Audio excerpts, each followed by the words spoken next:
Dr. Bruce Watson is visiting us again from the Netherlands. He comes in about once a month, at least tries to. And today he's not wearing any royalty orange colors of the Netherlands, but he is a Canadian, and Bruce and I have been working together for a few years now. And he is my professor. Fortunate to have that. If you wanted to make use of his time, this is the kind of event where you can talk to him and have a conversation on the side. We've been talking about quantum for a long time, and we really wanted to do something to describe what it is, how it works, what's the difference between classical versus quantum, what's all these kinds of thoughts of, you know, computing challenges, physical power cooling challenges, after all it is related to the data center. What would the world look like, and some of our goods and bads around this? And we thought, you know, this title called Quantifying Quantum. To be honest, we came up with this after a ridiculous day in another foreign state, I would say, in a NATO country. In a NATO country, in a different mental state. Well, after being out on a long night, we thought, oh, this would be a good idea. And what's the impact, and how we could discuss this. So I'm going to pass it over to Bruce, and maybe we'll bounce back and forth, but Bruce has got some really cool thoughts to describe here, if you don't mind. And just so you know, he actually works in this field as well at the University of Waterloo U, and one of the reasons he flies into Toronto instead of Ottawa. There you go. So Bruce, thanks again for coming by. Thank you very You're much. all labbed up. Okay. Yeah, actually, thanks very much for having me back again. Many of you will have noticed that I've sort of attempted Neal's trick of very colorful shoes. So it's the only way to keep up with this guy. And, those of you that actually saw me talk like 3-4 years ago know that I own a really boring suit, so I had to sort of revamp the suit and shoe wardrobe, and even my socks, actually. So weirdly enough, my panel at the NATO conference on cyber conflict, I think the only thing that people tweeted about was my socks. So that could be a bad sign. Anyway, thanks very much for staying until the end. I really appreciate it, and it's always a really nice interaction with you guys. And of course, I'd encourage lots of questions as well, whether they're questions that you save until the end or ones that you can sort of tackle up front. Poor Neal, you know, he's talking about a bit of banter back and forth, but the truth is he hasn't seen what I've done to the slides, so I've absolutely butchered things and jumbled things, and we'll see where he jumps in and which parts he finds appealing as well. So anyway, quantifying quantum. I'm actually not a quantum physicist, so I come from a computer science background, as some of you know, computer science, engineering, mathematics. But I've been lucky enough to work in a bunch of areas that overlap with this. And so I thought I'd start off with a very quick overview of classical computing. I realize many of you in the room know an awful lot about high-performance computing. And then I'll move on to a little bit of quantum computing. Many of you actually will also know something about that. And then we'll talk about implications of quantum computing, namely crypto being one of the biggest impactful areas, positively and negatively. And there's bound to be someone in the room who knows all about that as well. But we'll do this at a pace that I think works for many of us. So I think at least some of you have seen a data center that looks like the picture up there. This happens to be a picture of the Summit supercomputer. But supercomputers nowadays tend to look like this. I was lucky enough to start out, the very first supercomputer I worked on was a Cray 1, and those things were cylindrical, and they were cylindrical actually for the wire length within the system. But nowadays that kind of stuff is irrelevant. You just put down massive numbers of machines and occupy an entire data center with that, provide lots and lots of cooling and so on. So this is what a modern classic supercomputer looks like. I say classic because this is normal computing as opposed to quantum computing. But things are reaching their limits. Yeah, if you could click on that, we'll just watch a flyby here. Things are reaching their limits. I worked for a few years in chip design and nanolithography and so on. And this is actually a zoom in of a single wafer. This is already done back in 2012, this animation at least. And you can see what's really going on at the transistor level on a wafer on a typical silicon chip that's manufactured. And quite frankly, already back in 2012, when it was more or less the tail end of the stuff that I was working on, when we could actually make chips with transistor sizes of about 14 to 18 nanometers, so that's already less than the width of the flu virus. you could already see that the intricacy of the detail down in the chip was such that it's a major miracle that anything works. So a handful of things are sort of coming together there. One of them is that obviously the actual manufacturability, getting all of these little pieces to connect.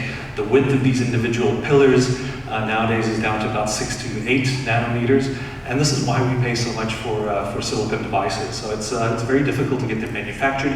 Getting the heat out of there. The truth is you don't have all of this open space. It looks like you're actually maneuvering through a car garage, but in reality it's actually filled up with insulation and semiconducting materials.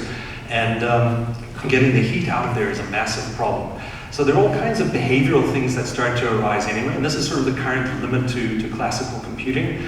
Clock speeds have reached a limit, the amount of electrical power, cooling that's required in a large-scale data center will eventually hit this limit. And the most interesting thing is we're dealing with variables where you can actually do things like lower the amount of current consumed and voltage and so on. But as you do that, you actually invite quantum effects into a normal chip. So most people who've designed chips think that transistors have very nice behavior. What they don't tell you in typical electronic engineering classes is they've got very nice behavior most of the time, where the misbehavior part of the curve, so there's actually a probability distribution, the misbehavior part happens so incredibly rarely that we could ignore that. But now that we have chips where you can fit 50 to 100 billion transistors onto a single chip the size of my thumbnail, now you've got enough transistors that probabilistically at a high enough clock speed, you start to run into these problems all of the time and systems fall over. So the good news, I don't mention this to anyone else, but the good news is then you just blame it on the operating system manufacturer. You know, it's a Microsoft problem, or IBM, or Linux failed again, or something like that. But it could equally well be the case that it's actually the transistors that are starting to fail at that point. So we're already enjoying quantum effects. So the next line of thinking is, why don't we actually just move on to really taking advantage of quantum effects? And the reasons for that are partly because quantum sounds cool. People need to find places to spend tons and tons of money. We need to have jobs for physics grads who'd otherwise be going and doing astronomy and stuff like that, which is also super interesting. But also because there have been a few discoveries that lend credence to the fact that once we have real quantum computers, we'll actually be able to do serious damage to cryptography and privacy and many of the other things that surround that. So this kind of cryptographic toolkit that we use for signing documents, for encrypting documents, for ensuring non-repudiation. So all of the nice infrastructure that makes our financial system, but also secrecy-based systems work, have actually gone to the dogs. So I thought I'd also give and Neal, you must feel free to jump in here. I don't know if you, there we go, cool. One of the things then is to give you a very quick overview of what's really going on with cryptography. So I think many of you in the room will certainly know a lot about cryptography. Some of you will know a smaller amount about cryptography. So it's worthwhile just very quickly covering that there are a couple of different flavors of cryptography. This is an infographic stolen off the web, but what it boils down to is, let's say that there are two different kinds of cryptography. One is called public key cryptography. The other one's called secret key cryptography or symmetric cryptography. There are a couple of other names for each of these. But public key cryptography was a fantastic discovery. It was actually discovered in secret many, many years ago, but then rediscovered and patented at the time in the 1970s. So we know this by names like RSA, Rivest, Shamir, and Edelman. Diffie and Hellman came up with similar things, and then there's elliptic curve cryptography. So those are the names that you'll be familiar with anyway. And public key cryptography works on the principle that you can actually make the encryption key to your system, the encryption key, openly available, and publicize that on your website. And if you want to send me a message and you want to encrypt it, you only need the encryption key. And the cool thing is it's devised in such a way that finding the decryption key, so in other words, the private key from that encryption key or public key, is remarkably difficult. So we'll come back to in a moment exactly why it's difficult, but you can already read it at the bottom of that slide. So this became something that was super convenient, because before that you had a key exchange problem.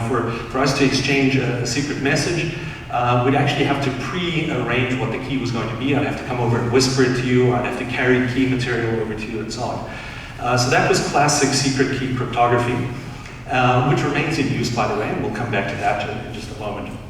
Now, public key cryptography, as I said, Rivest, Shamir, and Edelman, RSA, and a few other schemes that are very similar to that rely on the fact that factorizing a large number turns out to be very difficult. So once you've got a huge number, breaking it down into its factors, whether it's one or many factors, is something that really actually requires exhaustive search. So if I gave you a massive number and I said, well, is it prime, or tell me what the factors are if it's not prime, you'd basically have to walk through all of the prime numbers attempting to divide it. You may get a few wins right at the beginning if you see that it's an even number. There are all these other tricks, you know, if you add up the digits, if that's divisible by 3, then the number itself is divisible by 3, and so on. But indeed. At the end of the day, you really need to walk from front to back through the possibilities. And as I say, you only need to try the prime numbers, but that doesn't really win you a massive amount. So the good news there is this is thought to be a very difficult problem. The interesting thing, and we'll revisit that in just a moment, is the fact that it's really only thought to be remarkably difficult. So there aren't any hard proofs that this is guaranteed to be a very difficult problem.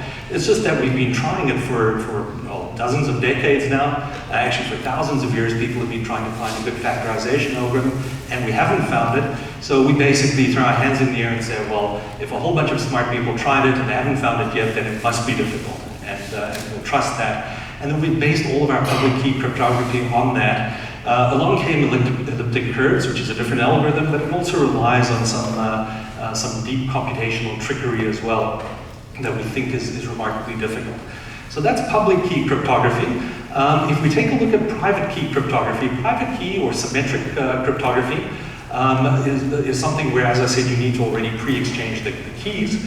And so you need a separate mechanism for that. But private cryptography can be implemented very, very quickly. So there are technical reasons for that. But the algorithms there are historically DES, with the data encryption standard, triple DES, and nowadays AES, the advanced encryption standard.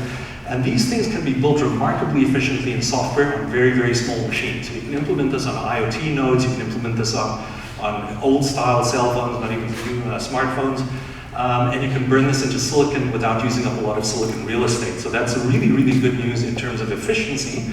Doesn't get you out of the problem of actually needing to exchange the keys. But that brings us back to public key cryptography, because if we could actually just exchange the key using PK, we'd be home free then, do a bit of exchange quickly, and then switch over to the much, much faster way of doing our crypto system. So this is why these two systems work hand in hand to give us a serious performance win. So in fact, I'm glad Neal flags that there's something interesting on the next slide. And that is, whoops, sorry. Yeah, there we go. And that is, it's worthwhile talking about exactly how difficult these things are. So I'm just going to read off the numbers here for you, but factorizing or factoring a number, I said, basically, if n is the size of your number, you've got a 100-digit number, you really are going to have to try a massive number of possible candidates for factorizing this. And in terms of breaking RSA, that's exactly what we need to do. And there are known to be a handful of tricks, okay? There are weak numbers that are much more easily factorized than others. But typically these crypto systems work by taking two very large numbers and multiplying them. And if you actually want to find out what my private key is, you would need to then take that very large number, which I've exposed to the public, and factor that and find back the two numbers that I used in the first place. So the length of time that's going to be required for that, factorizing a number of length n digits, is going to take you roughly 2 to the power of n. So you could actually say 10 to the power of n, but that kind of minor difference in the base is not really relevant. 2 to the power of n, which is a serious potential amount of time. And the really interesting thing, and this is why we've been repeatedly extending the length of our RSA keys and various other crypto systems, public key crypto systems, is that if you then double the key length, it's going to take you, well, it's going to take an amount of time proportional to 2 to the power of 2n. And so you've got an additional factor in there of 2 to the power n. So that can be a massive amount of time. If we were happy with a 100-digit number taking a year, then suddenly a 200-digit number is going to take us, basically past the end of the universe, past the Great Rip and whatever actually happens at the end of the universe. So that's the good news. You could actually just extend these key lengths and you'd be home free. And you could ask yourself, well, why didn't RSA go and do this back in the 1970s? The key there was these things are computationally expensive. So you wanted to actually use the minimum key length that you could actually get away with because it was sucking up lots of computing power and you couldn't actually do this necessarily for all of your data. If we take a look at something like AES 128, so this is the advanced encryption standard, this is that symmetric key crypto system. There I've taken a few shortcuts as well, and basically said, if I've encrypted something with AES, and you want to then decrypt it, you'd actually need to start trying out the different keys. And again, there are known to be a couple of bad or ugly or weaker keys that can easily be broken. But if we assume for the moment that they're more or less uniformly spread out and there aren't that many of them, then it's still going to take us 2 to the power of 128 steps to actually break the system. And there are a few other things that you need to actually know as you do that. You need to also know when you've broken the system. So if you decrypt something, you need to know, have I arrived at garbage or have I actually arrived at the secret message? So there's a lot of other infrastructure that I'm sweeping under the rug. But if we assume something really, really exotic, in my opinion at least, and that is we've got a machine that can do 10 to the 9, so 1 billion of these decryption steps per second. And I assume that I've got 1 billion of these machines. So I've spent the entire national budget, and then a few other countries' national budgets as well. And then I tackle it using that. We've got to remember that 2 to the 128 was roughly 256 times 10 to the 36. So that gives us on the order of 8 times 10 to the 12 years that are going to be consumed. And if you want to know if that's a big number, well, the universe is at this point only 13 times 10 to the 9 years old. So again, exhaustively tackling this is something that takes us way beyond the end of the universe, which is typically good news. Yes? Just to really quantify that. So we're saying if you had a machine that could do about 1 billion steps per second, and then if you had yet there another 1 billion machines to do this, it would still take 8 to the 12, 8 to the 12 essentially, 8 times 10 to the 12 years. And you can cut corners. You could build multi-core whatevers. We could invade the southern neighbor and use all of their computing power as well. But you really, you aren't going to significantly cut down that 8 times 10 to the 12 years. You might cut it down to 80,000 years if you actually consume everything on Earth to build a machine that can do this. But you still basically have a computational size problem that's very difficult to get away with. So when you talk about classical computing, this is more like dinosaur computing for decrypting or deciphering data. Indeed. So maybe I can go on to just mentioning a little bit about quantum computing. And again, I'm sure that people in the room who know bits and pieces about quantum computing, there are definitely people in the room who know all about classical computing. And so the graphics up there are just to give you a bit of a reminder as to what classical computing looks like. Classical computing nowadays is entirely based on Boolean logic, binary logic, simply because it's electrically more convenient. So we're dealing with zeros and ones, and we deal with as much data in a chunk as we possibly can. And typical processors nowadays are 64-bit processors, but you can of course have field programmable gate arrays, FPGAs that can deal with much longer vectors of data.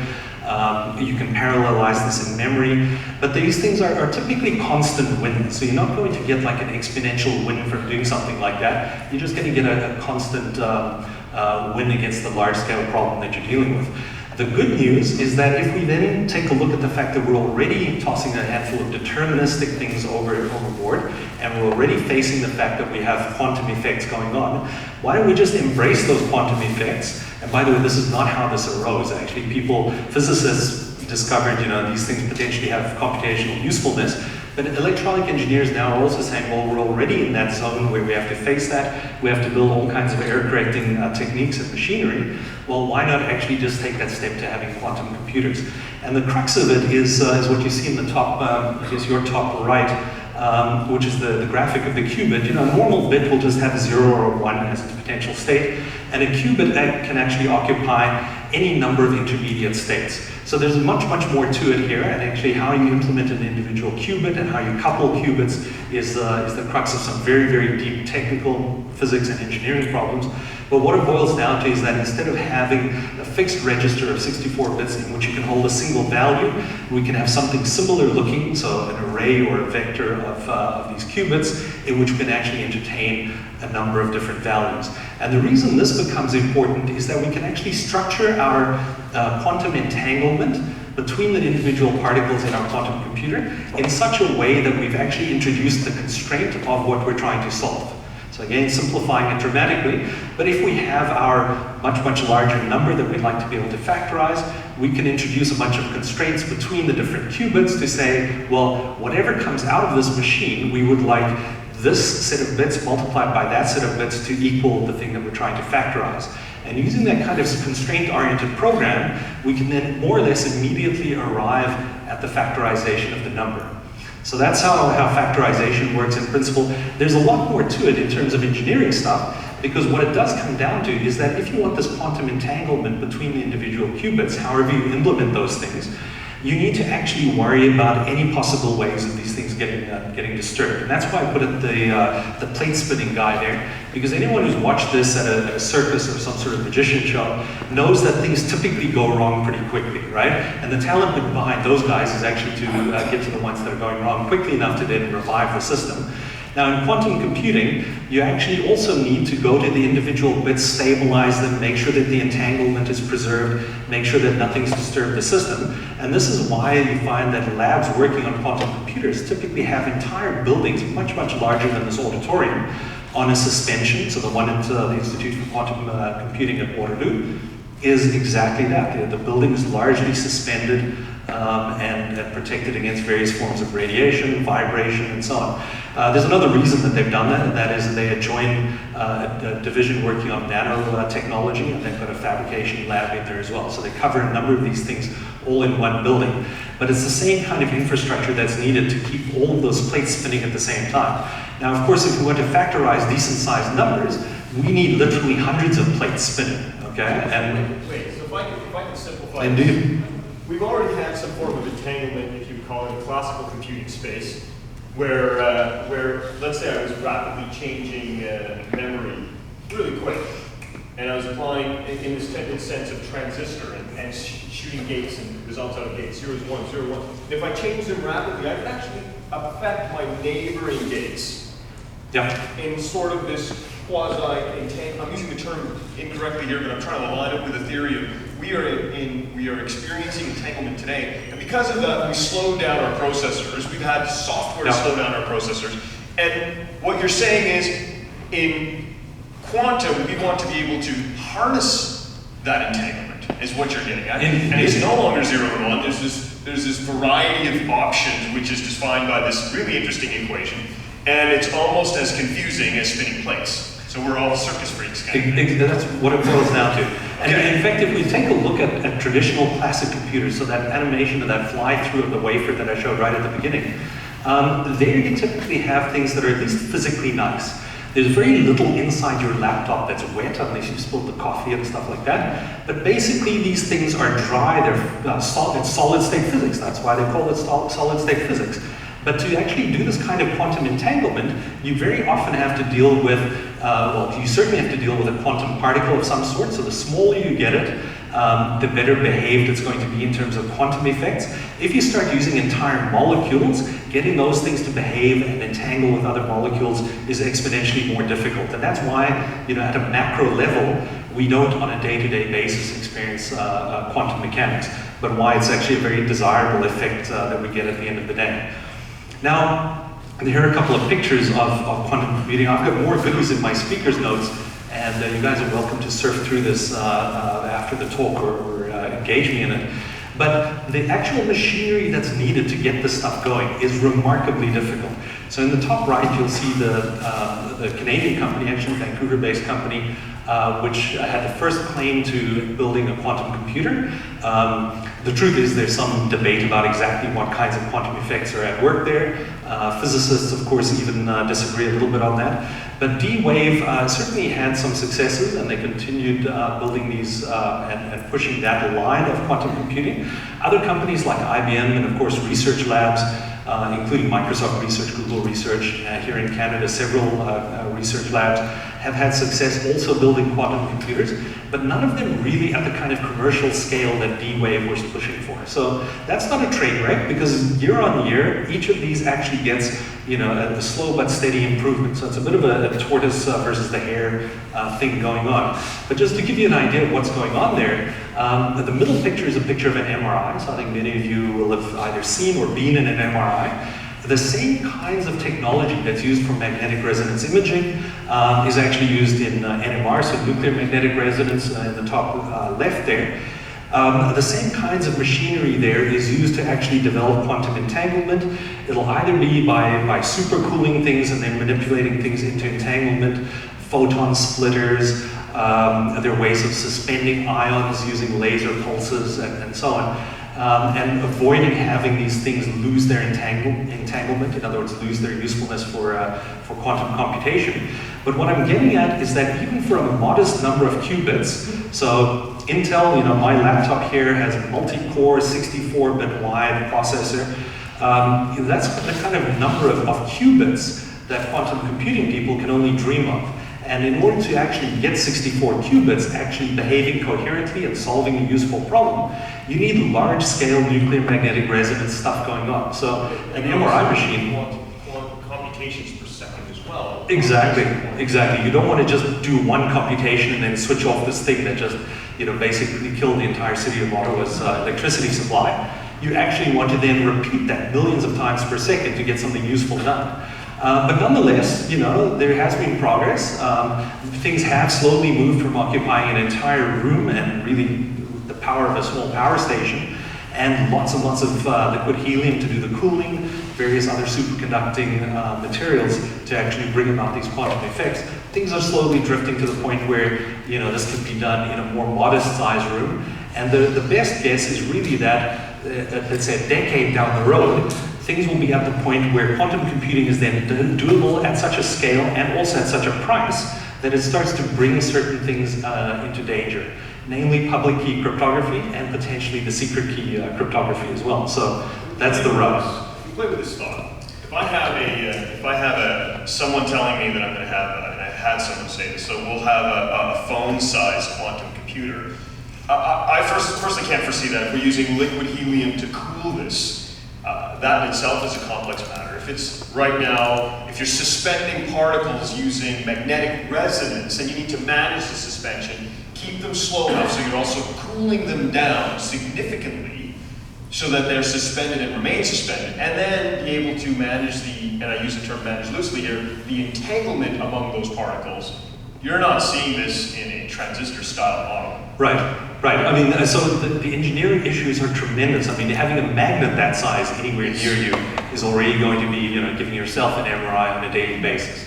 And also you'll end up stuck to any metal objects near you. Walking around with your pack for liquid helium cooling or liquid nitrogen, you know, you have a whole set of problems going on there, and the thing cracks and your leg shatters and so on. So anyway, that kind of supercooling is definitely not what's desired. But the other side of the coin is quantum computing is really a direction in computing which is not functionally useful for the normal things that we do. So for gaming, for editing documents, crunching normal scientific data, there we have perfectly good classical computers which are working at a density which will not be reachable for quantum computing for many, many years, even if there are tremendous discoveries in quantum that allow us to do stuff at room temperature and without, you know, having a lot of laser apparatus.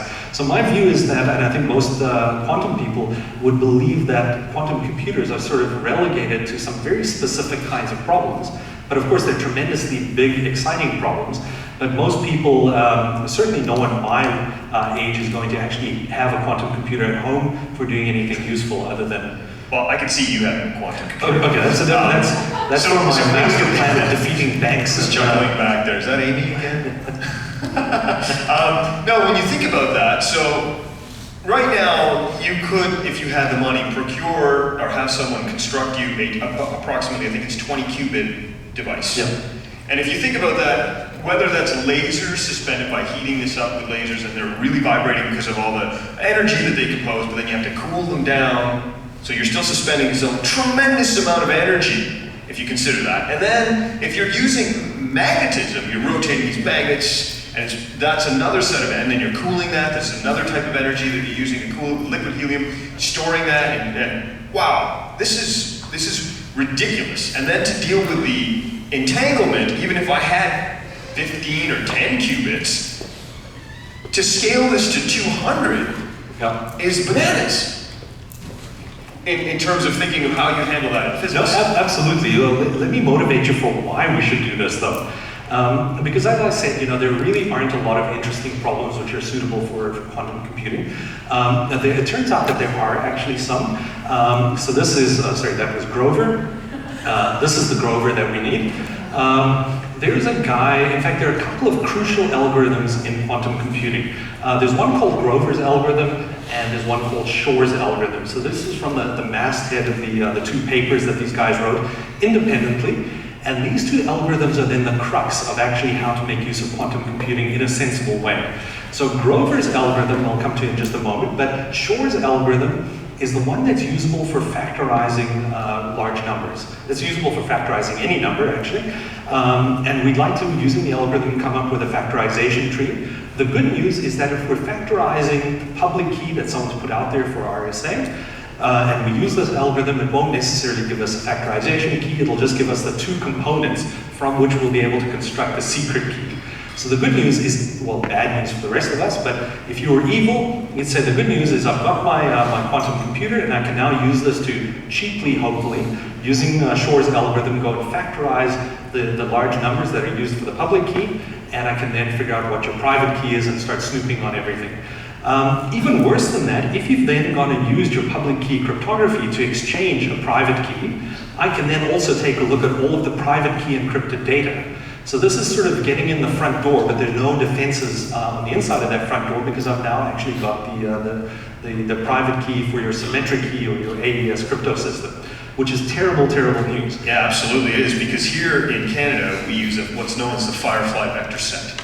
And the Firefly vector set key in Canada on the Type 1 crypto is based on a key exchange that we do, and we store we perform further key exchanges later on throughout this encrypted session. So there's a key exchange we do on site, in close quarters, almost whisper it into the device. And then once that's done, we go in remote locations, kind of the near and far Grover game here we are, and I'm far. And then now that we're still communicating, I'm gonna send Bruce another set of keys, and he's gonna store it, and I'm gonna store it, we're gonna start communicating, and then we'll roll over. So what you're saying essentially is with quantum, once I've exchanged it once, if one is able to decipher the initial encrypted channel, if they stored it and decrypted it, then future key exchanges are out.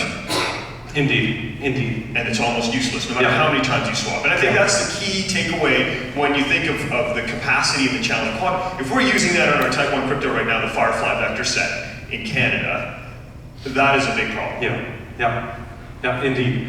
So let me tell you, really quantify for you how bad the news is. You might recall from several slides ago, we were talking about having a key or a number of length n, and we'd like to be able to factorize that, and it's basically going to take us something proportional to 2 to the power n to be able to factorize that. Again, I'm cutting a corner because there are fewer prime numbers, etc., but I'm not dramatically changing the big picture. The crazy news is that Shor's algorithm, working on a quantum computer, can do this in time proportional to n. Okay, so not 2 to the power n. So this is an exponential speed up, provided, of course, you've got a large enough quantum computer. And that means that tricks, and we'll come to this in just a moment, but tricks like doubling the key length, instead of pushing it into times that'll take beyond the end of the universe, it simply will take twice as long on a quantum computer. So if it was going to take a month to break into something that's very important, if it takes 2 months, someone who's actually gone to the trouble of building a quantum computer really is not going to care that it's taken twice as long. So this kind of linearity in the end of being able to factorize these numbers is a major, major win, and the exponential speed up over classical computing. Now, Grover's algorithm is somewhat less impressive. It only improves things from n to the square root of n. And the n comes from the fact that, you might remember with AES 128, we basically need to explore the entire space. So if you're looking through a deck of cards, you've got 52 cards if you don't count the jokers, and you basically just go through them one by one, unless of course you've sorted them, so we ignore that for the moment. But if they're all jumbled, we don't know which card, where the card is we're looking for, we go through them. On average, you'll find it halfway through, but in the worst case, you've got to go 52 steps to get to the end of the cards. The same thing with traditionally trying to break AES. You've got to walk through the entire space, 2 to the power 128 steps, until you do that. And the good news for people using Grover's algorithm is that instead of taking that amount of time, it takes the square root of that amount of time. So let's, in fact, I hope I actually teed this up on one of the slides. Indeed. Okay, there we go. Once again, in fact, now I've talked a little bit ahead of myself, but just to reiterate what the potential issues are, is that we've accelerated things using Shor's algorithm from 2 to the power n steps down to simply n steps. That's an exponential speed up. Doubling the key length doesn't help. So it used to be we just go with 4096 bits with our RSA implementation and we're home free. Now you've basically just taken a couple of milliseconds longer for a really, really determined adversary. So that directly affects RSA. Unfortunately, the stuff that elliptic curve cryptography, so those of you that know something about this stuff, ECC is based on quite different mathematics, but unfortunately is also susceptible to something that's very similar to Shor's algorithm. So we say that Shor's algorithm basically covers both of those. And so that doesn't really get us out of the dog box, if you will. So let's quantify this a little bit, because that's the whole point of this conversation, is to take it from this double PhD brain to my garbage truck driving kind of brain. Very simplistic view. I can do some tasks and I can do a little bit of tasks because I'm a classical computer thinker. But if I were to say 2 to the 16, and if 16 was this fabulous n that we're looking at 65,536. Yep. Then if I take that, 65,536, and they say that's the classical method. We use Shor's algorithm, we get to n, which is just 16. Yep. So that's an amazing jump from 65K, or 64K if I were to take in bitwise, from 65,536 down to 16. But then if I take Grover's algorithm, that 16 becomes 4. Indeed. And that's what's fascinating. Yeah. So all of a sudden, and we don't even know if there's another Grover or a Big Bird algorithm, for example. Yeah. So actually, let me just quickly say something about that, because there have been a few interesting recent results in this. The square root thing that you get, the square root win that you get with Grover's algorithm, is super interesting. It's maybe not as interesting as that exponential speed up that you get with Shor's algorithm. But what it does mean is the square root of 2 to the power 128. If you do the math very quickly, you probably can do it in your head, but the square root of that is 2 to the power 64, okay? So that's a dramatically smaller search space that we're having to deal with. And in the speaker's notes, I've got the numbers worked out very briefly, but you might recall from the slides right at the beginning, we're talking about millions and millions of years. And with AES 128, if we then do this and we make some generous assumptions again, we've got now a search space of only 2 to the power of 64. And 2 to the power of 64 comes down to about 16 times 10 to the 18. So still a seriously large number. That's the number of steps that we need to actually walk through using Grover's algorithm to kill this. And if we assume that we can do 1 billion steps per second, which is maybe a little bit over generous for a quantum computer right now, but we assume that we've only got 1. You might remember that back in classical land, we said, hey, we're going to have 1 billion classical computers. Here, let's assume we've just got a single quantum computer doing 1 billion per second. That comes down to being able to do this in only 6 months. So it's actually something well inside the human lifetime, whereas what we had been dealing with was something well outside the age of the universe and not even worth actually embarking on using classical computers. So let's play this out, if you don't mind. Let's play this out in the Government of Canada encryption thought process here. I've got data that we encrypt with type 1 crypto, let's say, for example, as in this case, in this particular example, for 20 years.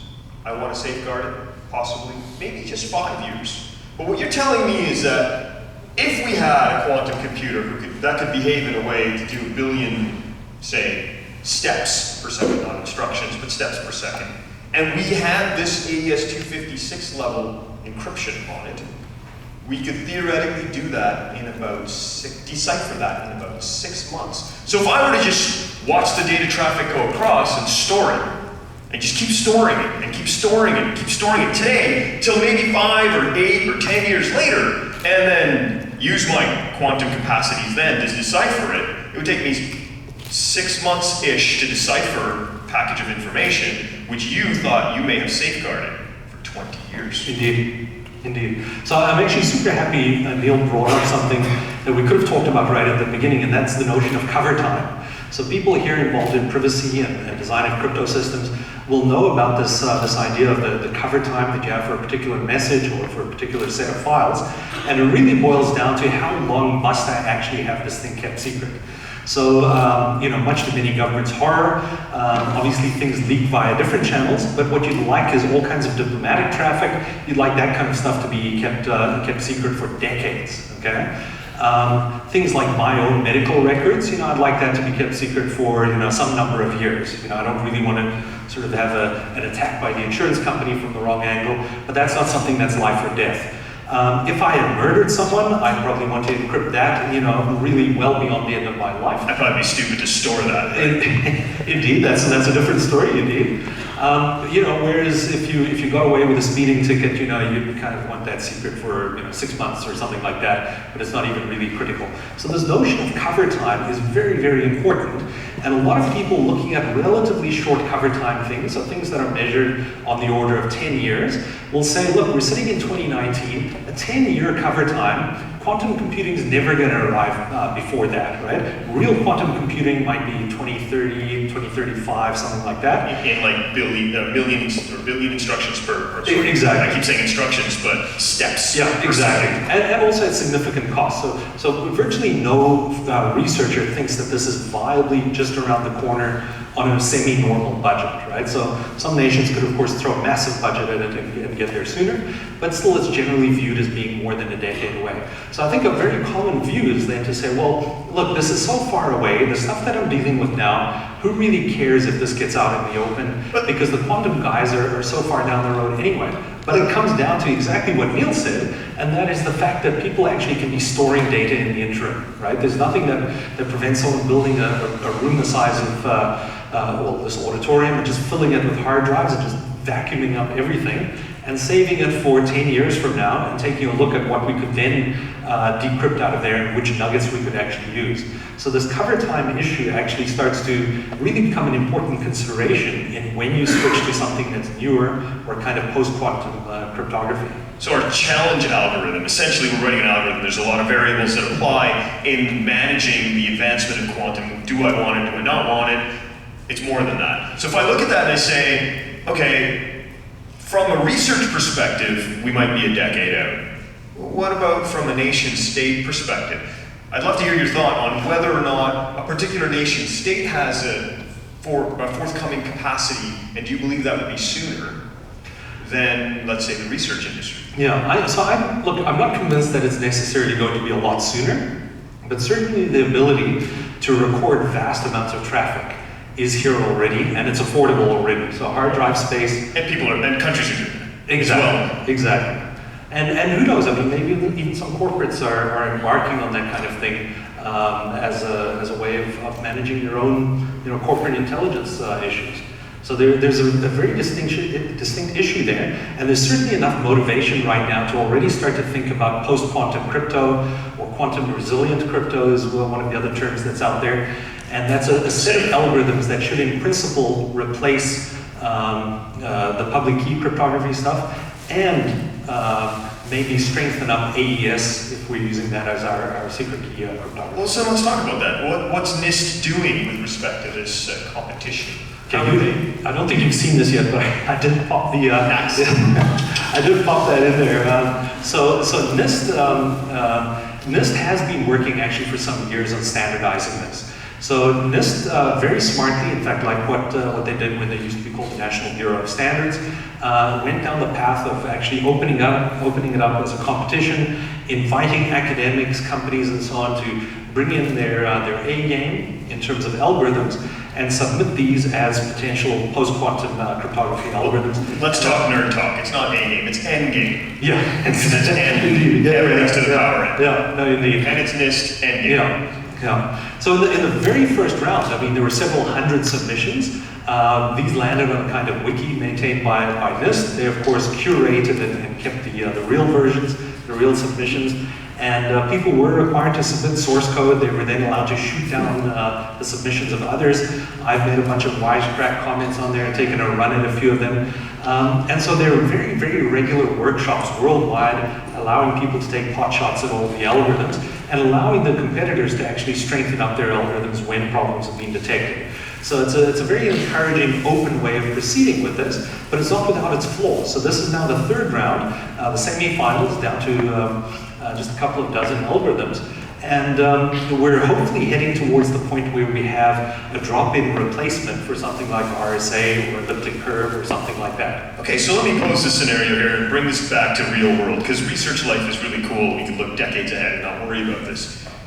This particular 26 algorithms that NIST is exploring and opened up to the public for 1 year from January 30th here till 2020, they've left it open for anyone. You know, Brian, I'm sure you would love to go and read some of those algorithms and shoot them back down like, you know, like you do with a lot of reading that you do in this. What if it took that year, and out of those 26, we have another short list, and keeping in mind these are semis, and we're going to get to the finals, and then eventually we'll have something, and who knows how long they'll advertise that. We still have this challenge in Canada where we have crypto devices where we need to upgrade the algorithm, or alter the algorithm, replace what's in there, and we have a ton of assets in Canada. If I don't even count D&D, we have well over 20,000 cryptographic assets in Canada, not under D&D. So you would have to, and not just in Canada, pardon me, that's foreign and domestically located, you'd have to go to each one of them and update them. Right. Or replace them with what would be called quantum-safe devices and quantum-safe algorithms that NIST hopefully will come out with. We will probably play around with our Five Eyes community, as well as at CSE, and eventually authorize at least one algorithm that we can put into this device. But we still haven't even generated key. And nor have we gone through any testing of this algorithm and key on our own. So when do you think we would foresee updating our assets across the globe? Not just the physical assets, but the key net. Right. In fact, that's a real, you know, wasp's nest, basically, how to solve this problem. The truth is, NIST themselves doesn't have enough scientists on board to completely manage this process. You know, if they did, they would have just come up with the algorithm in the first place. So NIST is there basically curating this. They're very smart people. They've also brought a bunch of very smart people into this. But at the end of the day, you know, in a sense, they will rely on, for example, NSA to also give advice on what's going on. And they'll trust in IBM Federal Systems and Google and Microsoft and so on, in them having actually brought the best possible algorithms into the equation.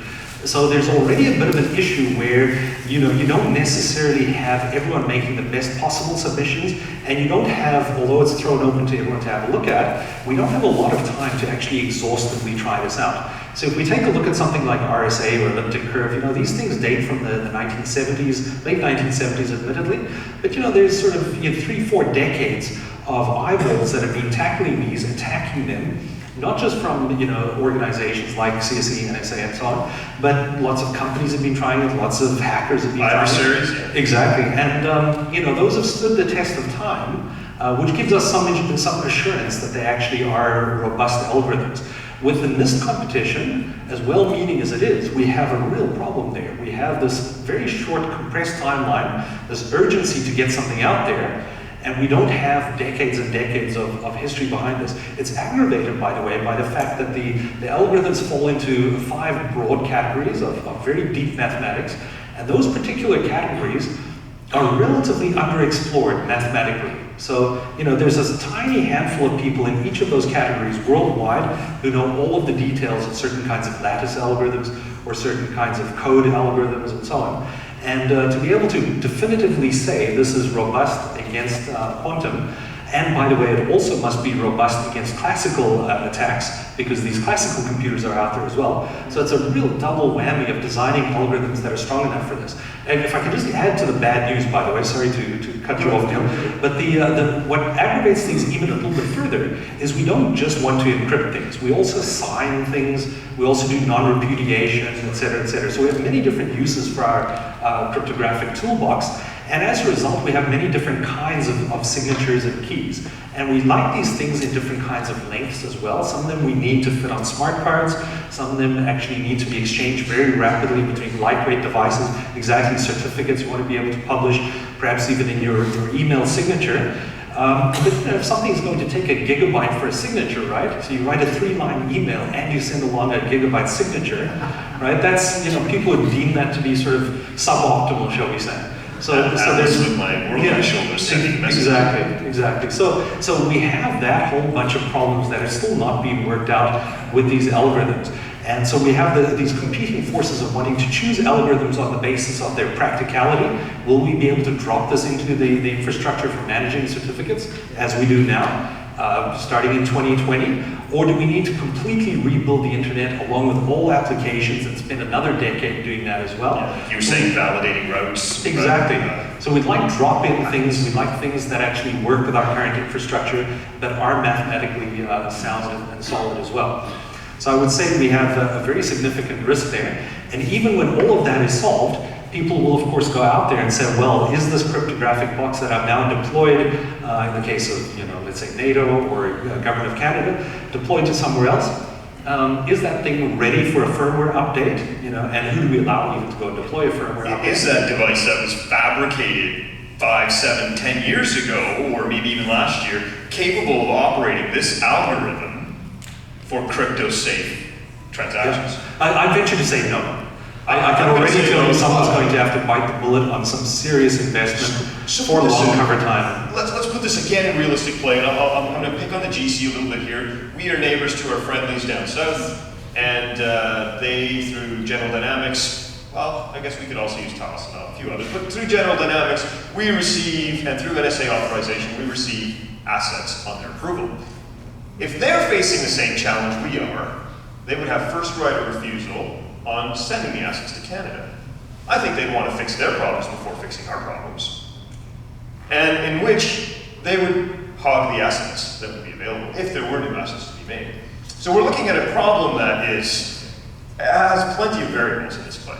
And then if I look at it selfishly, okay, so forget the assets of the Government of Canada, how does this impact me? My banking? My banking, I mean, if the capacity for deciphering this is available, let's say research agencies, departments, or universities put up a capacity where you can submit a job to be sent to a quantum machine, and for fees you would pay and receive your results, then theoretically any banking transaction that's going on, if I could leverage that so-called cloud-like service for whatever mathematical computations I may want to use, and leverage some qubits so I don't have to buy one, I could decipher your banking operation. Now, keeping in mind, I don't really care about that if it's a few days or months old even. But what if it was something else I was communicating? Indeed. So my TLS communications are no longer functional. So I'm curious to see what the banks do. They're much more ahead than governments. Yeah, indeed. And of course, there's another strategy, by the way, the one that I subscribe to, and that is just spend my money almost as fast as I make it. Yeah, that's a great strategy. Actually, we have an interesting. We're doing this kind of like a chit-chat panel kind of thing, but here, Vipul, I'll pass it to you. Actually, I have multiple questions. So first question is, so the way I'm seeing it is through quantum computing, you can map an exponential NP-complete type problem into a linear one, right? So first question is how predictable it is. Like, will it always map it to a linear, or is it there's a probability associated with it? Is there some kind of distribution? So that's my first question, right? The second question is, like, normally NP-complete is used to our advantage, right? So in lots of domains, it's NP-complete that provides security and other aspects, right? Now, what's going to be different with the algorithms that we are kind of putting in a quantum safe domain, right? Are they leveraging something different? Like, are they NP-complete problems, or? Thank you. Yeah. Okay. So hopefully everyone in the room caught that. Very, very deeply technical questions. I'll just give you the short answer, but I'm very happy to keep talking about this offline, and especially if there are more people interested in that. So one of the things that's actually very nasty is, most of us come from the world, and certainly that applies to me, where there's, this group of problems, these NP-complete problems, which are, let's say, amongst the most difficult problems out there. The truth is, actually, things are a little bit more subtle. So quantum computers are not able to solve NP-complete problems, but they're able to solve a broader set in this complexity hierarchy than classical computers. So there's a kind of partial collapse of the hierarchy where you can solve certain things with exponential speed up, but it's not the full set of NP-complete problems. And even that is a little bit sensitive to the particular kind of quantum computer. So I say that because, you know, there's the stuff that D-Wave did, which is actually kind of thought to be a kind of quantum simulated annealing, which can solve certain kinds of NP-complete problems like traveling salesmen. But there are other kinds of quantum computers that can solve things, you know, in a slightly easier part of the complexity hierarchy. So that hopefully partially answers the first part. However, I do want to just add that you mentioned how reliable is that. So this is not probabilistic in the sense that the runtime is most of the time, you know, fast, but then it could in some crazy cases be unbelievably long. So this is reliably sped up. However, there's something else that's probabilistic, and that is the entire quantum thing is probabilistic. So quantum computer designers then build a lot of infrastructure for error-correcting codes, because you want to detect if the computation went wrong, or at least you want to take the result out of there, test it out on a real computer, multiply the numbers again, see if it came out okay. If not, you go back and do a redo. But that's a different kind of probabilistic than normal probabilistic algorithms. So the probabilistic algorithms for testing primality, and those you can actually make, you know, exponentially more accurate. But that's a different kind of thing, and that problem goes away with quantum computing. There you're solidly guaranteed that it will get done in that amount of time, provided you've solved these error-correcting issues. So I won't lose the farm if I bet on quantum, is what you're saying. Yeah, at least that part. And sorry, the second question, just remind me what the... No, I think that was on the... That was it. How different are the new algorithms which we are calling quantum? Right, yes, sorry, I'm glad you say that. So post-quantum crypto algorithms, you know, why are these things any different? There's something, and you know, this I personally find one of the more terrifying things. So I regularly go to these quantum information theory workshops, and each of the people who lives in that little space, so the guys working in a certain area of lattices or coding, these different families of algorithms for post-quantum crypto, even those people don't have a complete grip on the complexity of their algorithms. You know, they can just say, you know, this seems to be really difficult. And, you know, we've tried it on lots of cases, and, you know, we've tried it on theoretical quantum computers, and it looks like it'll take this kind of time complexity. But then you sort of show them the entire space of inputs to this, an entire set of keys, and, you know, you kind of get blank looks where they're like, yeah, well, you know, there could be keys where it's not as robust. And then you say, well, you know, how do we actually quantify what those keys look like so we could always choose good keys? Because we know how to do that for RSA and elliptic curves and AES. But that kind of know-how isn't there. And this is also what I mean by this danger of the process being rushed. And, you know, I don't want to be caught on video now having slammed what NIST is doing, because they're simply under pressure that exists. But this is the potential danger. We could, a couple of years down the road, go, oh, wow, you know, we rushed that to market. We deployed this everywhere. We replaced RSA and elliptic curves, and this has some deep fundamental flaw that makes it even weaker than those, and the world hasn't even arrived at quantum. So I think, by the way, that's one of the other things that's in the speaker's notes, is I would say that if I were also a nation state that was ill-meaning to us, there's a potential there to bluff as well. You know, if you came out with the bluff that, you know, we're 6 months away from a quantum computer in our national lab, and then after 6 months you say, well, we managed it, we've got 900 qubits and we can factorize all kinds of things, or you just leak it out there, right? People will panic and deploy, you know, things even before NIST has finished the competition. That just fast forwards post-quantum too. Exactly, and dangerously fast forwards it, because people will feel, well, people probably won't even think of the bluff scenario, but, you know, okay, someone said that they've got it, and now we really have to deploy this right now. So we get that stuff out there, and it's even less mature than RSA and elliptic curves. And, you know, then we've got a whole other set of problems. So you need a couple of layers of crypto in the interim. You know, you want to be assured that, you know, we've got RSA or elliptic curves on top of things, and some quantum underneath that. So maybe the idea to safeguard here, and keep in mind, like, this is a conversation you and I had while we were near inebriated coming back one evening, and discussing the idea of kind of beating people out to the news, saying, hey, we're ready with quantum, are you? Haha, we got you. You know, keep in mind, a little bit more flamboyant because we were inebriated. But the idea that if that is a possibility, we would say the larger STEM countries, the ones that are generating graduates in engineering, mathematics, science, technology, engineering, mathematics, would likely be a good candidate for that. What is your thought around the countries that are doing some of this research? You work in this space. Do you see, when you go to a conference in, say, for example, People's Republic of China versus something in India that you just came back from, versus what you see in California, versus what we see right out of the Waterloo region here, and a few other places around in Europe, from a research perspective, if you were to bet on one of them, or say, you know what, there's a high likelihood of one of these, or two of these, or three of these coming out first, could you shed some light on what you think?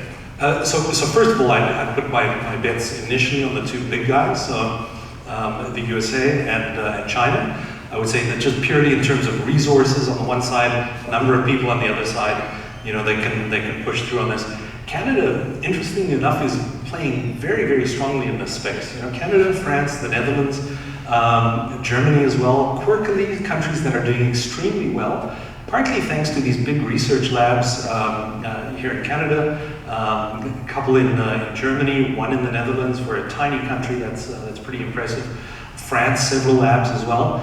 So it is a bit of an arms race to see who gets to the finish line with that. Correspondingly, all of these are the same countries that are providing people working on post-quantum cryptography.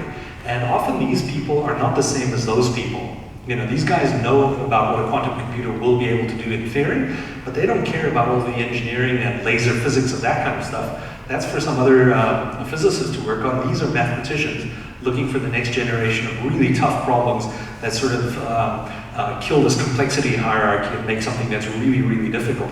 It would be nice, as I said right at the beginning, it would be nice if we had crypto that was based on something that's provably difficult. So until now, we basically, we think that factorization is difficult. We don't know that it's difficult. There's always, as a crypto person, I live in the terror that some, big-headed teenager will come along and just, have invented a, very fast way of doing that, and basically rip up the carpet right there. So the same thing is worrying in the post-quantum crypto. That teenager's going to be your son, I know. Liam's been working on some He fancy has, things. He's a 15-year-old kid. He's written his own papers. So if I take a look at this and say, okay, we've got this challenge. We've got people working on it. Don't I almost need a quantum computer to test the algorithm? Well, yes and no. I mean, ideally you'd have a couple of different possible quantum computers. So, as I said, these are not something that have a canonical kind of quantum computer. There are several different varieties. We know enough about the mathematics of possible quantum computers to be able to say something sensible. But if you really want to engineer out a solution, which is always wise, you must never trust a mathematician to say, well, it was shown on paper that it's okay. They'd like to actually really build it, try it out, and have people attempt to break it. Then I'd say you also need to be one of the nations that's concretely working on that kind of thing. As I say, luckily Canada is one of those, and a number of the other countries that we interact with are in that category. Thanks to some spending from some old BlackBerry owners. Exactly. Yeah, please go ahead. Talk No, about this. I don't want to cut you off. All right. So the thought of the lasers that are suspending these particles. If I go back to what ASML does with chip design, and the challenge they have at the nanometer level of, let's say, even 12, and the fabrication nanometer layer of 12 nanometers, the laser heating up and vibrating on itself and causing errors.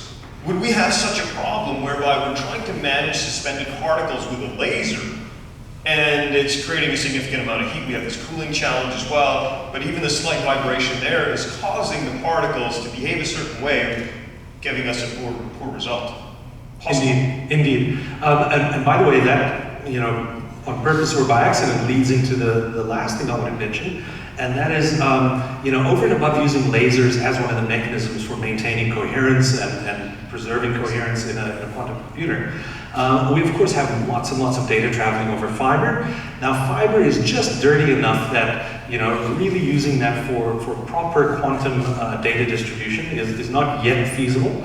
But once we can actually build kilometers and kilometers of really clean fiber and have secure repeaters, we could actually look into something that China has already accomplished, and that is actually China and Austria, which was quantum key distribution. So this is a completely different bag of tricks, but this is the ability to then use quantum effects to distribute the key, but also to be able to know if that key is being compromised.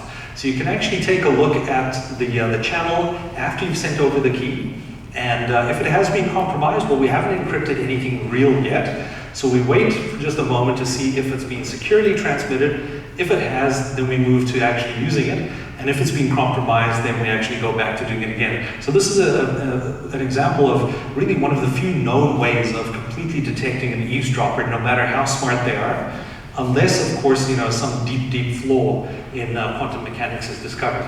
So this is unfortunately the last slide, but it is a graphic of that exchange between China and Austria, and a very, very successful experiment, and I think caught a lot of researchers by surprise. The entire industry by surprise. Yeah. I think it was 2 years ago, China launches its satellites up in low Earth orbit, and we think nothing of it, and then about a year after that, which is nearly 8 months or 9, more than that, a year and a half ago now, they do a quantum key exchange through that satellite between Berlin and Austria, and they hold a video call. Fascinating. Yeah, exactly. And we're still writing papers about this, and they're actually putting it to use. Exactly. Isn't that fascinating? Yeah. You still believe that we have a fighting chance in this game? I do. I think is that an underdog fighting chance? To an extent it is, but I think there's, as long as we don't waste a lot of time in engaging this, I think we still have a lot of possibility. Before I take Tassilo's question, I very quickly want to mention something else that you'll see in the speaker's notes and of the previous slide, and that is we must always not forget that there's always one-time paths. So I didn't talk about this earlier, but anyone here who knows about crypto knows that there's one truly perfect crypto system, and that's what's known as a one-time path, and that's where we've exchanged some key material. There are a few important things about it. You must never ever reuse key material. It must be unfailingly secret. It should be randomized, and it must be at least as long as the message length. So therein lies the rub. If you're gonna exchange gigabytes of data, we need to somehow beforehand have gigabytes of key material exchanged as well. And it is only a bipartite system. Well, you could actually do it 3 ways, but you're just sort of multiplying your potential for losing key material.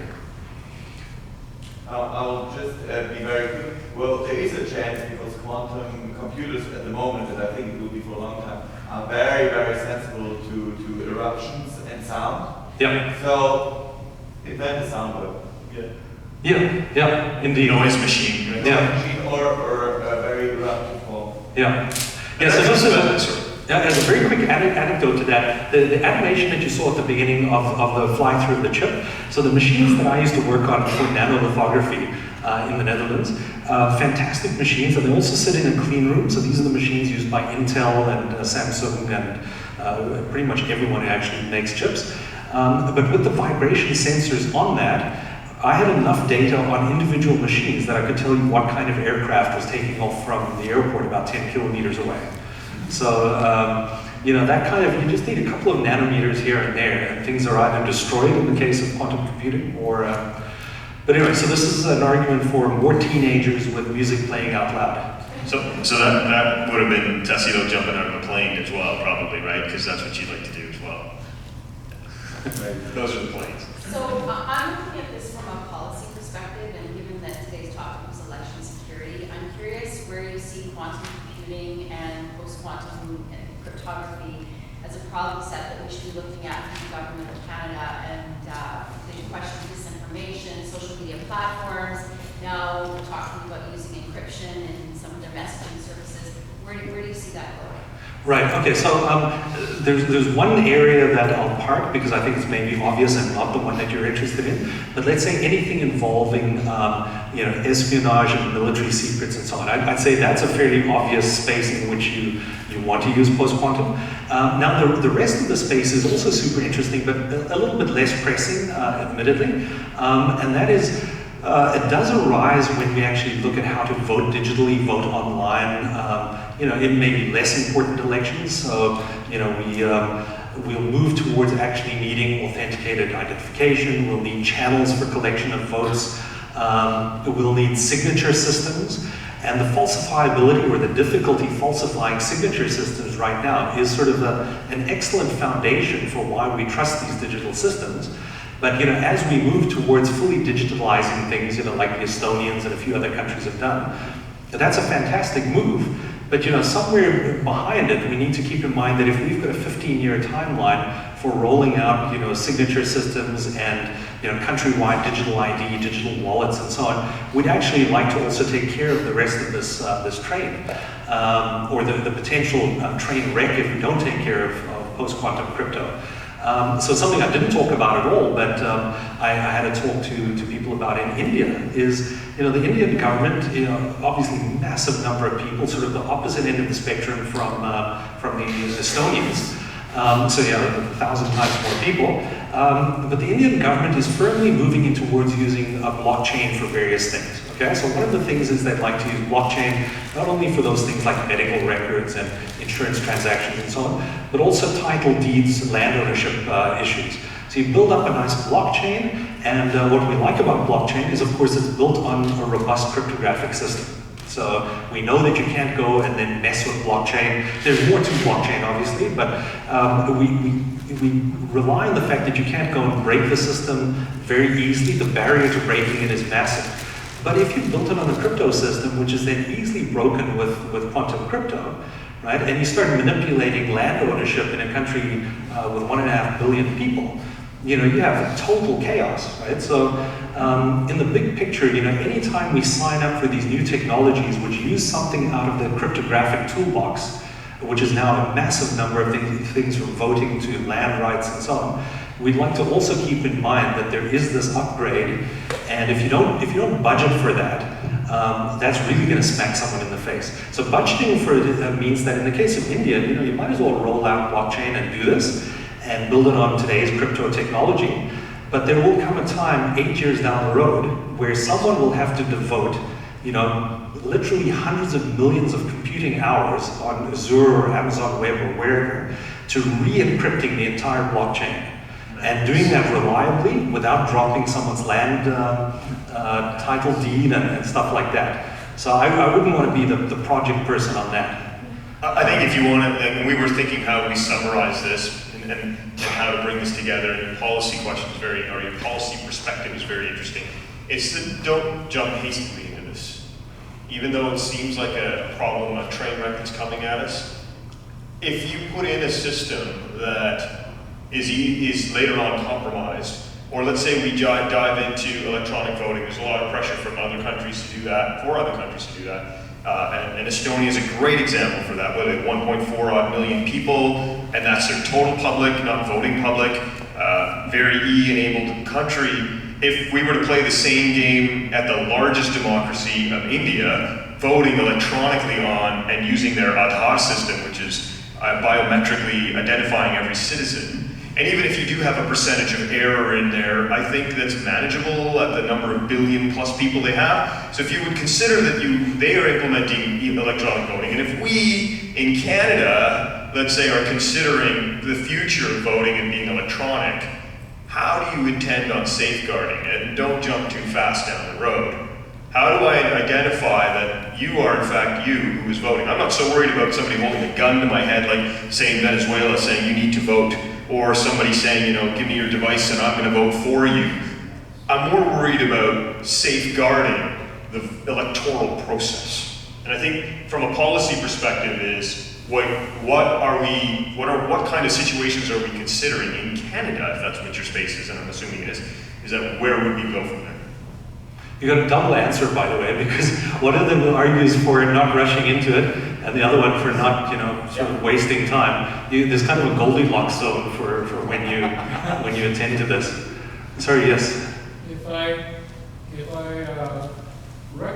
understood something that was said earlier, though, is that if you're assuming we have quantum computers, which you're saying are 10, 15, 20 years down the road to have this capability, and you have a reasonably strong conventional key, if I can use that term, it is still going to take the quantum computer hours, days, weeks, depending on the length of that conventional key to crack that key. Right. So that being the case, let's say we get something that is, for the sake of this last question, in the time frame of weeks. That being the case, there may be an awful lot you can do using conventional keys in an election context. I would say there's a challenge there. I need to identify everybody first. Essentially, imagine distributing certificates to the entire public. You are who you are, I've given you a certificate. And that system is available prior to the election moment. You have to authenticate into that system, validate that it's functioning. There's a whole bunch of aspects around that. It's not just for the election window. You would want to make sure that that's functional for everyone so that somebody doesn't come back and say, hey, if that's the way to vote, I didn't get to vote. We're no longer democratic. It's a complicated matter. I think if we just play out all the necessities of managing that, I think your window of time is a lot worse than what you're describing. Oh, well, let me answer. Sorry to interrupt. No, but I'm just, so I'm not familiar with elections. I'll use a domain that I'm more familiar with. Let's talk about warfare. There's tactical communications, operational communications, strategic communications, and the half-life of value associated with each of those levels of communication varies dramatically. Tactical communications, their half-life is hours. Minutes, seconds, sometimes. Well, half-life, it doesn't matter. So but we're talking about hours. I mean, if a guy is talking about where the artillery is going to drop, right, in the next 5 minutes, well, knowing that 2 hours later is not a tremendous advantage because it's already dropped, right? Or you can look up in the sky and see it happening, kind of thing. It's the data is not as critical. So my understanding is that if we're talking about foreseeable quantum computing, even in 10 or 15 years down the road, when we have practical quantum computing, if I can use that expression, assuming we have, and we're using conventional keys in our tactical system, assuming those keys aren't silly weak, right? You're probably not going to be able to crack tactical codes in a time frame that is valuable. Is that? I totally agree with you. So that you hit the nail on the head, and it depends very heavily on the value, right? I mean, the most tactical messages have a value so low that even 15 years down the road, no one's going to throw $1 billion at cracking that one message. That low value and a low half. Yeah. I mean, you could argue that if a nuclear strike is a high value. Exactly. Yeah. Which is why I'd say that something of that extreme importance, as they are nowadays, should always be based on one-time pads. So randomly generated one-time pads for strategic nuclear weapons, and various other crypto systems, based on the half-life and cover time as appropriate. And one thing that we haven't seen is on quantum computers that the cost of actually building something, the needle hasn't moved in the way that it has with Moore's law. So we've got tremendous computing devices now, partly thanks to that nanolithography stuff that I used to work on, where we can cut the cost or double the density every 24 months, every 18 months roughly. So that kind of stuff just isn't happening with quantum yet. It could happen, but that may happen in 15 years, and that becomes an issue in the range from 2035 to 2045 kind of thing. And in that window, you might see then you have to start dramatically changing key length. In the case of, just coming back to the election thing, which, I know not very much about election systems in particular, but, this issue of, can we actually break into that, and is it feasible at all? That depends a little bit on, the value point of what you're trying to attack. So depending on how your election system is structured, you could try and tackle, Neal's actual code for exercising his voting right. And there, it probably wouldn't be, in a country the size of Canada, it's not going to be worth throwing a lot of money at that, because you've got to do that on a large number of keys to swing the vote. But if you're generating those keys or signing those keys using a system with more centrally held key systems from Elections Canada, and you manage to break into those, at significant cost, then you can start signing keys for a huge percentage of the population. Creating new population. Exactly, yeah. So again, it comes exactly back to what you're saying, the value point, the total crypto system, and the half-life, cover time, desired cover time, and so on. And actually, that exact scenario was something that happened in India with the hub. They did not attack the surface, well, they did attack the surface, but it was very unfruitful to attack the surface of someone's bank account, whereby, I'm transferring some stuff to Scott, and I can do that electronically, bam, and you receive it, and you're good. They didn't care about that. They cared about where are these new accounts created in hospitals and different areas, and what's the security around the system of that? And it's a 2-person, 3-person integrity system. You create the user, he authorizes it, and then I finally distribute whatever is required to the user so that now they can use it.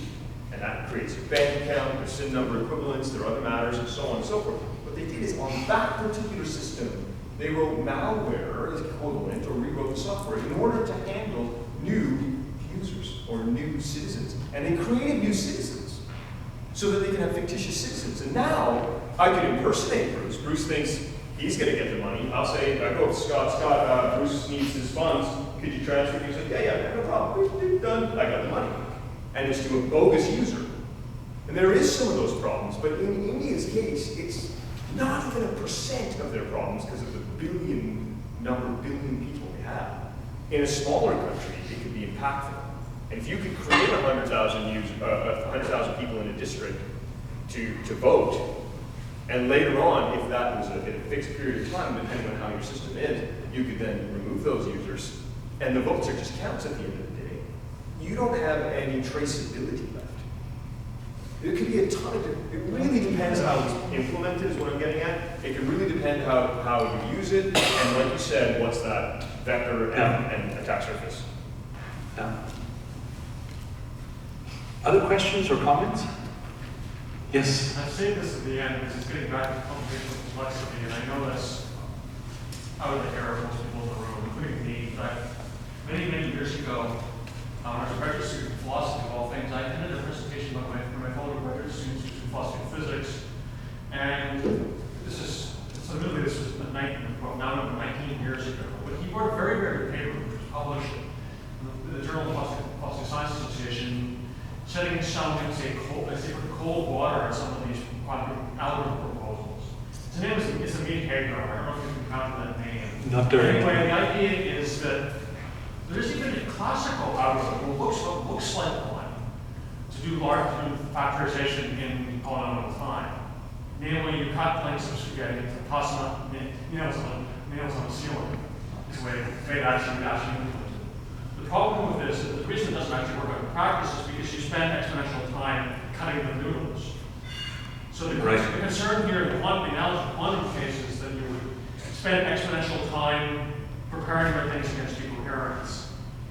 I have not seen a counter-argument anywhere in the literature. Now, I know that I have not any literature on this at all. I've never cared. But I started paying attention once I joined into security, I heard a couple years ago, because we're wondering, well, should we be preparing for post-quantum crypto already or not? CCC is saying, AES 128 is now obsolete, kind of? Or do they know something we don't? Well, if you apply the square root of that, just in the concept of that, you're well within a range of a useless encryption capacity. But only if the storage and Shor's algorithms are correct. Well, that was, And that's where I read Neal's paper again, and I've never seen I went and talked to this diaconix, once the physicists, and they said, I don't know where these computing people are getting off on this, because no one has solved the Nobel Prize level physics problem here. So be very skeptical of the claim from Shor's algorithm, because, yeah, sure, if you had perfect insulation against decoherence is right, but we don't have one. And if you want to do that, you have to create exponential time on the setup, and so the constant that's hidden in the Right. specification is you've cheated there, as it were. Yeah. Any reactions to any of that? No. So okay, I suspect not everyone's going to want to engage in the deep details of that, but I mean, this is a super interesting issue, and one of the things that I didn't discuss at all is the total time required to set things up. So I mean, my very first experiments on using a Cray, for example, were really having a significant front end to prepare a job, and now this is like the front end on steroids, where you have this massive amount of either computing power or entanglement or interweaving of timelines, depending on the style of quantum computing. And so I must admit, I haven't run into anyone who thinks that this is a completely solved problem. By the same token, I haven't run into anyone who thinks it's unsolvable, but that could be that it's just a lot of people sweeping it under the rug, right? So it's Amit's observation and mathematics on that, could well be the thing that's the nail in the coffin for sure, and presumably for some other algorithms as well. No, so the algorithms are very much decoupled. The other interesting thing is, so there's a remarkably small amount of work that goes into working on quantum algorithmics. Partly because you don't do this stuff on your desktop. So IBM provides a web interface, and Microsoft as well, where in principle you might have access to a machine in the background. But very few people are sitting down devising algorithms and worrying about exactly this issue of pre-configuration of the data set or pre-configuration of entanglement. So there could easily be, number one, this issue as the nail in the coffin, and there could also be some number of other algorithms which enjoy speed up. So there are very few proofs about the lower bound of the total time required. One of them is one by Gilles Broussard, who at least used to be in Montreal, and that proof was that you can't get better than the cube root of n if you're in a Grover-style algorithm for a certain class of quantum computers. So Grover's impressive, and it means that there could be something that gets all the way down to the cube root, which would be really cool. But Gilles' proof is that that's sort of the end of the line under some assumptions that they made that are inapplicable right now. But this is, I think, another great example of why part of this is such a murky dog's breakfast. In quantum computing, this is like computing was in the 1950s, where there's a significant amount of hoping and praying, and some solid math behind things, and of course potential problems coming. Yeah, a little bit of spitball. I think you and I were having a discussion about something else. So let's say, and this is in line with what the practicality of it, and if it were to be possible, what would we anticipate? So in order to decipher a very large key, you need a significant number of qubits, and we were discussing, and I think you said, 200 is a reasonable number of particles to suspend with a lot of effort in order to get 1,000 qubits. It's a lot of plate spinners. That's a lot of plate spinners, and how it might not even be possible. In fact, it's difficult to fathom.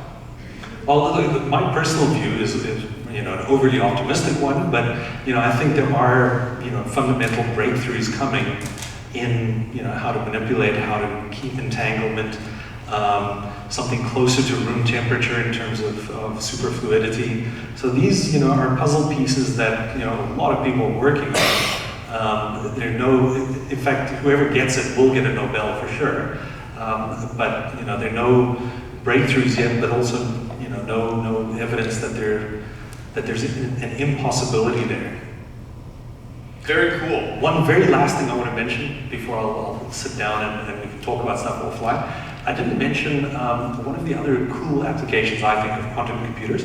That is, if you had classical software and you had enough time on a quantum computer, there's a whole class of problems, satisfiability type problems on software.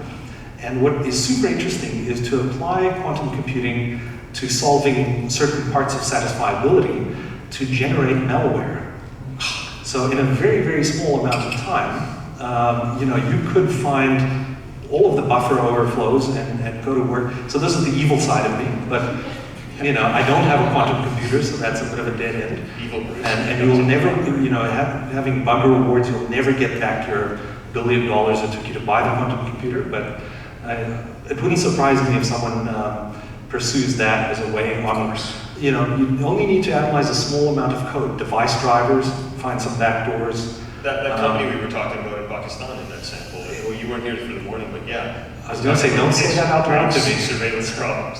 Yeah. Yeah. But if you had access to a sort of a computational back end, whereby, let's play the Cray game, where they have a front end to manage the jobs as well as organize them, so that an equivalent of an FPGA environment can just handle this. And that FPGA environment is great at doing like 6 to 10 things, but if you gave it 10 plus 10, it would take a lot of time to do that kind of transaction. Yeah.